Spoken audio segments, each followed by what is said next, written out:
ન્યાયના મંદિરમાં જ લવ જેહાદનું safe house. શું અમદાવાદની ઘીકાંટા કોર્ટની મેરેજ રજિસ્ટ્રાર ઓફિસ હવે જેહાદીઓના સેટિંગનું કેન્દ્ર બની ગઈ છે?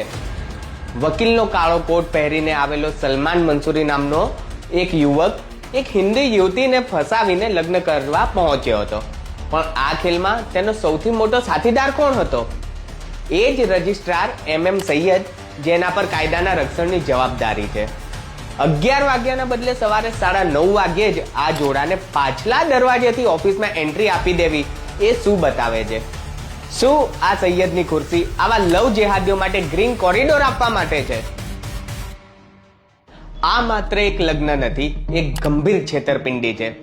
વકીલાતના પવિત્ર વ્યવસાયનું અપમાન કરીને સલમાન અને તેની સાથેની યુવતી વકીલના વેશમાં આવ્યા હતા, જેથી હિન્દુ સંગઠનો અને પરિવારને શંકા ના જાય.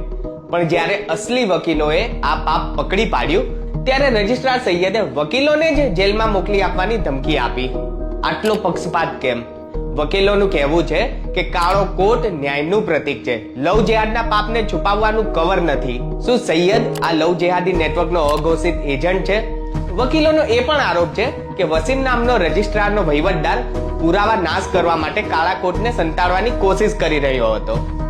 હવે આ મામલે કાયદેસરનો ગાળિયો કસાયો છે. એડવોકેટ દિનેશપુરી ગોસ્વામીએ કારંજ પોલીસ સ્ટેશનમાં રજિસ્ટ્રાર સૈયદ અને વસીમ વિરુદ્ધ લેખિત ફરિયાદ નોંધાવી છે.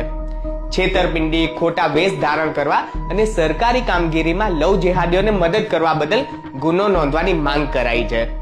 ઓફ ઇન્ડિયા પાસે રહેલી આ ફરિયાદની નકલ સાબિત કરે છે કે આ આખો કાંડ પૂર્વ આયોજિત હતો. આ મામલે VHP નેતા ચંદ્રેશભાઈ જોશીએ ઓફ ઇન્ડિયા સાથેની એક્સક્લુઝિવ વાતચીતમાં ધડાકો કર્યો છે. તેમણે રજિસ્ટ્રાર સૈયદ પર ગંભીર આક્ષેપો કરતા કહ્યું કે આ અધિકારી તટસ્થ નથી, તે આવા કેસોમાં લવ જેહાદ માટે રસ્તો કરી આપવા માટે જ જાણીતો છે. જોશીએ સૈયદને તાત્કાલિક બરતરફ કરવાની માંગ કરી છે અને સિંહ ગર્જના કરી છે કે કોઈ પણ ભોગે આ લગ્ન થવા દેવામાં નહીં આવે અને જરૂર પડશે તો રસ્તા ઉપર ઉતરીને મોટું આંદોલન કરાશે.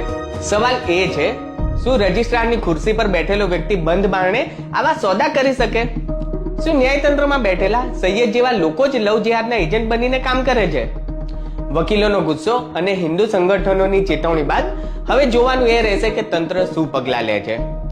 મિત્રો, આ વિડીયોને વધુમાં વધુ શેર કરો જેથી આવા સરકારી એજન્ટો ખુલ્લા પડે, અને કમેન્ટમાં જણાવો કે આ સૈયદને સસ્પેન્ડ કરવો જોઈએ કે નહીં. જય હિન્દ.